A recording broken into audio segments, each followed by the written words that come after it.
आप सभी लोगों ने नेशनलिज्म इन यूरोप चैप्टर पूरा पढ़ लिया होगा। आई होप सभी ने पूरे प्रीवियस लेक्चर्स देख लिए होंगे। तो मुझे नहीं लगता कि बेटा इससे इजी लैंग्वेज में आपको नेशनलिज्म इन यूरोप और कहीं समझ में आने वाला है। चाहे जिस टॉपिक को आप एक बार देख लीजिए अगर ध्यान से, तो आपके दिमाग में चीजें बैठ जाती हैं। तो जिन्होंने नहीं देखा है अभी तक नेशनलिज्म इन यूरोप, जाके प्रीवियस आपके इसमें लिस्ट पड़ी हुई है डिस्क्रिप्शन बॉक्स में, वहां से प्ले करके नेशनलिज्म इन यूरोप देख सकते हैं। तो चलिए आज से स्टार्ट करते हैं ज्योग्राफी का चैप्टर फर्स्ट, जिसका नाम है रिसोर्सेज एंड डेवलपमेंट। तो ये आपका पहला चैप्टर है ज्योग्राफी का, क्लास 10th का अभी तक का। तो सबसे पहले आपको समझना होगा रिसोर्सेस क्या होते हैं। तो रिसोर्सेस क्या होते हैं? आप लोगों की जो जरूरतों को पूरा करें, सिंपल सी बात कहें, इजी लैंग्वेज में कहें तो जो आपकी जरूरतों को पूरा करते हैं वही क्या कहलाते हैं? रिसोर्सेस कहलाते हैं। जैसे एग्जांपल के लिए आपके हाथ में मोबाइल है, ये आपकी जरूरतों को पूरा कर रहा है, तो ये आपके लिए क्या है? रिसोर्स है। दूसरा एग्जांपल देते हैं, आपके घर में टीवी है, वो आपकी जरूरतों को पूरा कर रही है, तो इसलिए वो क्या हो गई? आपके लिए रिसोर्स हो गई। आपका घर आपके लिए क्या हो गया? रिसोर्स हो गया। आपकी जमीन आपके लिए क्या हो गई? रिसोर्स हो गई, जिससे आपकी जरूरतें पूरी होती हैं। वो सारी चीजें क्या कहलाती हैं? रिसोर्सेस कहलाती हैं। यही डेफिनेशन आपने क्लास 6, 7th, 8th में भी पढ़ी होगी कहीं ना कहीं, ये आपको देखने को मिली होगी। अब इसी रिसोर्स के डेफिनेशन में कुछ चीजें और अपग्रेड करते हैं। आखिर आप क्लास 10th में आ गए हैं तो वही डेफिनेशन पुरानी क्यों लिखोगे आप?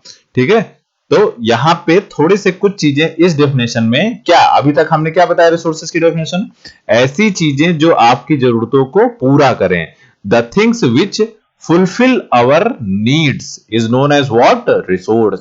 सिंपल सी बात है, छोटी सी एकदम इजी डेफिनेशन, लेकिन ये वैलिड नहीं है। क्लास 10th तक के एग्जाम में इतनी छोटी डेफिनेशन नहीं चलेगी। तो चलिए इसका स्टैंडर्ड रूप देखते हैं, रिसोर्सेज को आप डिफाइन करके कैसे कह सकते हैं।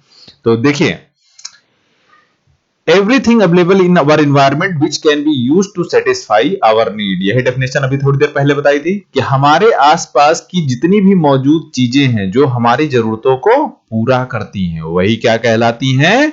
रिसोर्स कहलाती हैं। देखिए, अब यहीं पे मॉडर्न डेफिनेशन आपके थोड़े से मॉडर्न वर्ड यूज होते हैं। It is technologically accessible, economically feasible and culturally acceptable. इन तीनों की मीनिंग क्या है, वन बाय वन समझते हैं। टेक्नोलॉजिकली एक्सेसिबल रिसोर्स किसे कहोगे? सपोज एग्जाम्पल के लिए, जैसे कोयले का भंडार है, तो उसके लिए क्या आपके पास माइनिंग करने के लिए आपके पास टेक्नोलॉजी है? बिल्कुल है। तो कोयला क्या हो गया आपके लिए?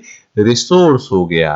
मतलब जिन रिसोर्सेस को निकालने के लिए, एक्सट्रैक्ट करने के लिए हमारे पास टेक्नोलॉजी अवेलेबल हो, उसे ही तो रिसोर्स कह पाओगे आप, क्योंकि उसे ही एक्सट्रैक्ट करके तो यूज कर पाओगे आप।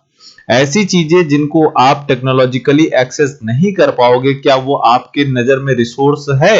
नहीं है। एग्जाम्पल के लिए लेते हैं, देखिए हमारे अर्थ पे कितने परसेंट वाटर है? तो सभी लोग कहेंगे सर 70% वाटर है। तो 70% वाटर है, तो केमिस्ट्री में आपने पढ़ा होगा वाटर किससे मिलकर बनता है? Hydrogen plus oxygen equal to what? H2O। H2O क्या है? वाटर है। तो यहां पे देखिए हाइड्रोजन है, ऑक्सीजन है। तो देखिए बेटा, हाइड्रोजन और ऑक्सीजन ये दो गैसेस होती हैं, सभी को पता होगा। तो हाइड्रोजन कितनी बढ़िया गैस है आप लोगों के लिए पता है? मतलब इसका बहुत अच्छे से फ्यूल यूज किया जा सकता है और जीरो कार्बन इमिशन होगा, कोई कार्बन नहीं प्रोड्यूस होगा इससे। लेकिन आपके धरती पे इतना ज्यादा हाइड्रोजन होने के बावजूद क्या आप इसका इस्तेमाल कर पा रहे हैं? नहीं कर पा रहे हैं। रीजन, उसके लिए आपके पास कोई एप्रोप्रिएट टेक्नोलॉजी नहीं है। ये बात सभी को समझ में आई कि नहीं? तो हमारे एनवायरनमेंट में जो भी चीजें अवेलेबल हैं, अगर उनको हम टेक्नोलॉजी का यूज करके एक्सेस कर पा रहे हैं, तब तो वो हमारे लिए रिसोर्स है। अगर नहीं कर पा रहे हैं तो वो हमारे लिए रिसोर्स नहीं है। इकोनॉमिकली फिजिबल मतलब क्या होता है, जैसे एग्जाम्पल के लिए मैं आपको बताता हूं इकोनॉमिकली फिजिबल का एग्जाम्पल, ध्यान से सुनिएगा सभी लोग। सपोज करिए आपको पता चला आपके खेत में सोना है, ठीक है। अब सोना है आपको पता चल गया, तो उसके लिए आपने इक्विपमेंट वगैरह मशीन वगैरह सब मंगा ली, बढ़िया खोदने के लिए जेसीबी वगैरह लगा दी कि खोदो भाई निकालो सोना यहां से। अब पता लगे आपने सारा तामझाम किया और आपको वहां से सोना जो मिला 1 ग्राम मिला, 1 ग्राम, बस जस्ट दैट्स इट। और आपने सारी चीजों को इकट्ठा करने में जो पैसे खर्च किए हैं वो 10 लाख रुपए खर्च कर दिए। अब आप बताइए वो जो 1 ग्राम सोना मिला है, क्या वो 10 लाख रुपए जो आपने खर्च किए हैं उसके बराबर वैल्यू रखता है? बिल्कुल नहीं रखता। तो सोना आप जानते हो रिसोर्स है, नो डाउट बहुत यूजफुल है आपके लिए, लेकिन वो सोना जो 1 ग्राम निकला है क्या आपके लिए बेनिफिशियल हुआ? बिल्कुल नहीं हुआ, क्योंकि उस 1 ग्राम सोने के पीछे आपने 10 लाख रुपए खर्च कर दिए। तो ऑब्वियस सी बात है ऐसे रिसोर्सेज को हम एक्सट्रैक्ट नहीं करते जिनको निकालने की लागत ज्यादा आए, जिनको एक्सट्रैक्ट करने में हमारे ज्यादा पैसे खर्च हो। बात समझे कि नहीं? और लास्ट है देखिए कल्चरली एक्सेप्टेबल।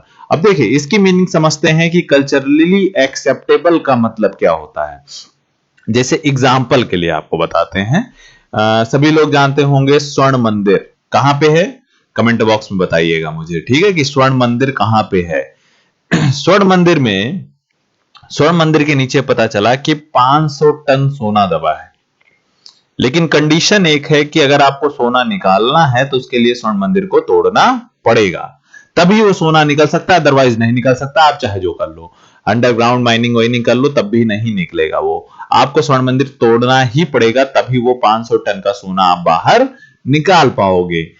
अब आप बताओ क्या कोई आपको सिख समुदाय जिसके लिए स्वर्ण मंदिर सबसे स्पिरिचुअल प्लेस है वो तोड़ने की इजाजत देगा आपको?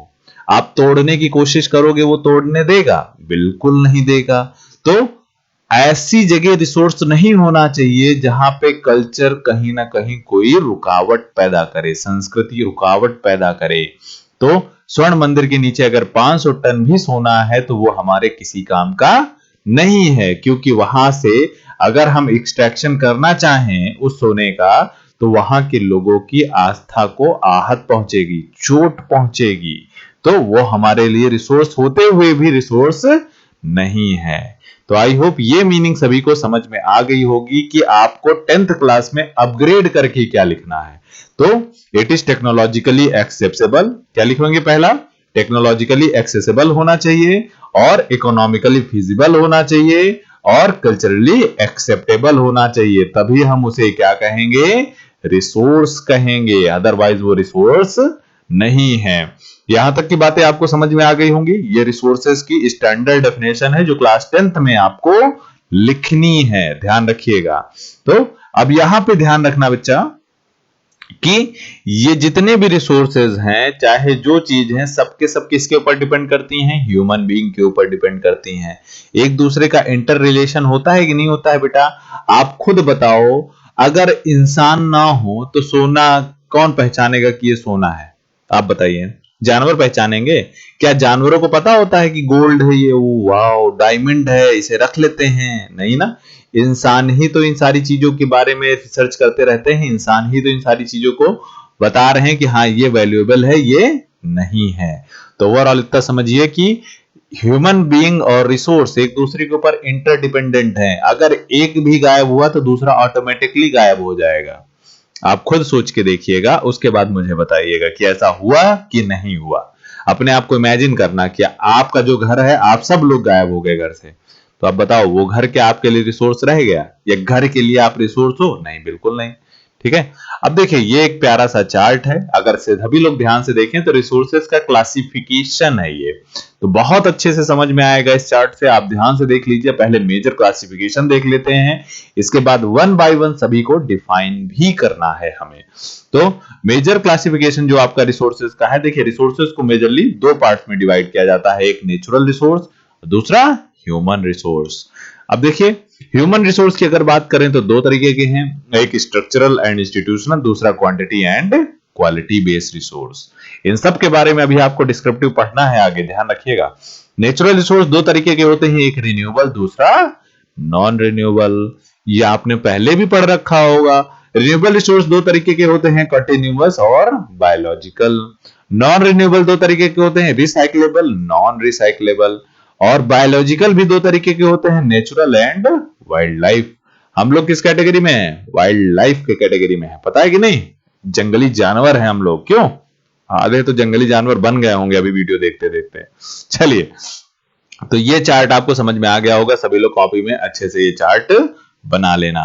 देखिए अब सबसे पहला on the basis of origin, वो तो मेजर चार्ट था रिसोर्सेज का। ये जो अभी आपने देखा ये रिसोर्सेज क्लासिफिकेशन का मेजर चार्ट है, लेकिन अब आपके बुक में जो क्लासिफिकेशन है वो ऑन द बेसिस ऑफ पहले कई टाइप से कैटेगराइज किया गया है रिसोर्सेज को। देखिए ओरिजिन के बेसिस पे देखते हैं, मतलब जन्म के आधार पर।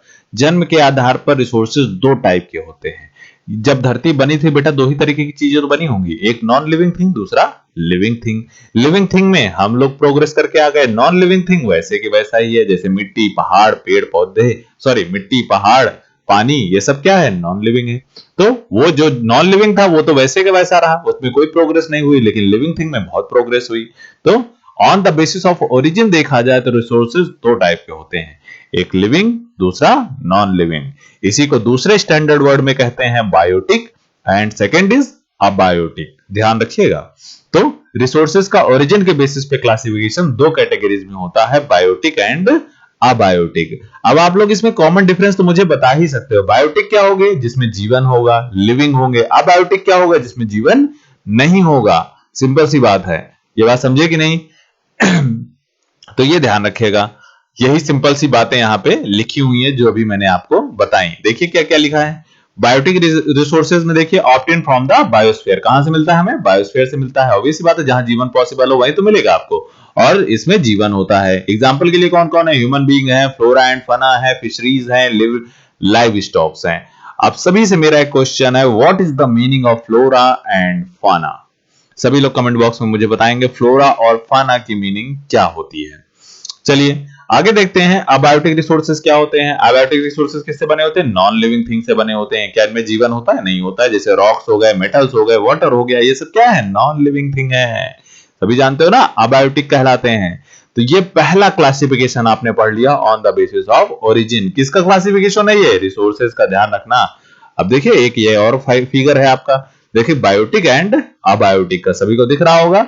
ये लिविंग है, ये नॉन लिविंग है। जैसे मिट्टी है, पानी है, नॉन लिविंग है, ग्रास है, लिविंग है। आप जानते हो ना बायोटिक और एबायोटिक एक दूसरे के ऊपर इंटरडिपेंडेंट है। अगर अबायोटिक फैक्टर्स गायब हो जाए तो बायोटिक नहीं जिएंगे, बायोटिक फैक्टर गायब हो जाए तो अबायोटिक फैक्टर किसी काम के नहीं रह गए। बात समझे कि नहीं? तो अब अगला क्लासिफिकेशन देखते हैं on the basis of exhaustibility. किसके आधार पर बेटा? एग्जॉस्टिबिलिटी के आधार पर, मतलब जो खत्म हो सके या ना खत्म हो सके। तो ऐसी कौन सी चीज है जो खत्म हो सकती है और ऐसी कौन सी चीज है जो खत्म नहीं हो सकती है? तो देखिए एग्जॉस्टिबिलिटी के बेसिस पे देखा जाए तो दो तरीके की रिसोर्सेज होते हैं, एक होता है रिन्यूएबल रिसोर्स, दूसरा होता है नॉन रिन्यूएबल रिसोर्स। कौन कौन सा बेटा? Renewable resource and non renewable resource. ये आप लोगों ने बहुत अच्छे से पढ़ा भी होगा, लेकिन एक बार छोटा सा डिस्क्रिप्शन हम आपको दे देते हैं। देखिए रिन्यूएबल रिसोर्सेज को एक और नाम से जानते हैं, रिप्लेनिशेबल रिसोर्स। किस नाम से? रिप्लेनिशेबल रिसोर्स। ठीक है, याद रखिएगा, रिप्लेनिशेबल। दोनों की मीनिंग अभी समझ में आ जाएगी, वैसे सभी को पता है, लेकिन फिर भी मैं आपको बताऊंगा जरूर। ठीक है, और विच कैन बी, क्या लिखा है? रिन्यूड और रिप्रोड्यूस्ड बाई फिजिकल, जिसको हम फिर से बना सकें, प्रोड्यूस कर सकें। चाहे फिजिकल मेथड अपना लो, चाहे केमिकल अपना लो, चाहे मैकेनिकल मेथड अपना लो। एग्जांपल के लिए सोलर एनर्जी का यूज करते हो आप, सोलर को इलेक्ट्रिक में बदल सकते हो। विंड एनर्जी का यूज करते हो, वाटर एनर्जी का यूज करते हो, फॉरेस्ट का यूज करते हो, वाइल्ड लाइफ का यूज करते हो। तो ये सब क्या है? रिन्यूएबल है, मतलब इनको बार बार आप यूज कर सकते हो।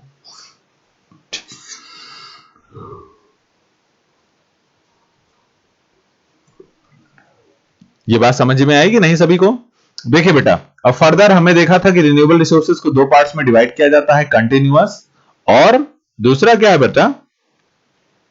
फ्लो रिसोर्सेस, आप सभी को पता है नहीं, पीछे चार्ट में मैंने बताया था रिन्यूएबल रिसोर्सेज को दो कैटेगरीज में डिवाइड किया जाता है। जरा सा चार्ट पे आइए, ध्यान से देखिए आप लोग, ये रहा देखिए, continuous and second is biological. दो तरीके के होते हैं, ठीक है, रिन्यूएबल रिसोर्सेज जैसे विंड, वाटर, एयर, ये सब किस में आ गए, कंटिन्यूअस में। कंटिन्यूअस रिन्यूएबल रिसोर्स है। और बायोलॉजिकल रिन्यूएबल रिसोर्स क्या है, इंसान, जानवर, पेड़ पौधे। ये बात समझे कि नहीं सभी लोग। तो रिन्यूएबल रिसोर्सेज की दो कैटेगरीज है। उसी तरह से नॉन रिन्यूएबल की भी देख लो, दो कैटेगरीज है, रिसाइकलेबल एंड नॉन रिसाइकलेबल। ध्यान रखिएगा, अभी इन्हीं के बारे में आगे बात हमें करनी है। चलिए, तो देखिए आगे हेडिंग क्या है, non renewable and non renewable resources. ये याद रखिएगा, पहली चीज तो ये नॉन रिन्यूएबल रिसोर्स जो होते हैं इनको बनने में बहुत ज्यादा समय लगता है, ठीक है, बहुत लंबा समय लगता है इनको बनने में, ये ध्यान रखना। एग्जाम्पल के लिए जैसे मिनरल्स हो गए, फॉसिल फ्यूल हो गए, सभी लोग जानते हो बेटा करोड़ों साल लगते हैं इनको फॉर्म होने में, ठीक है। तो ये सब क्या है, नॉन रिन्यूएबल रिसोर्सेज है। पहला फैक्टर तो मैं समझ में आ गया नॉन रिन्यूएबल रिसोर्सेज का, कि इसको समय बहुत लंबा लगता है बनने में। और दूसरी चीज ये ध्यान रखिएगा, ये एग्जॉस्ट हो जाती है, एक बार अगर आप इसको यूज कर लो तो मे बी आपका खत्म हो जाए, ठीक है। अगर रिसाइकिल करते हो तो दोबारा से फिर से मिल सकता है आपको।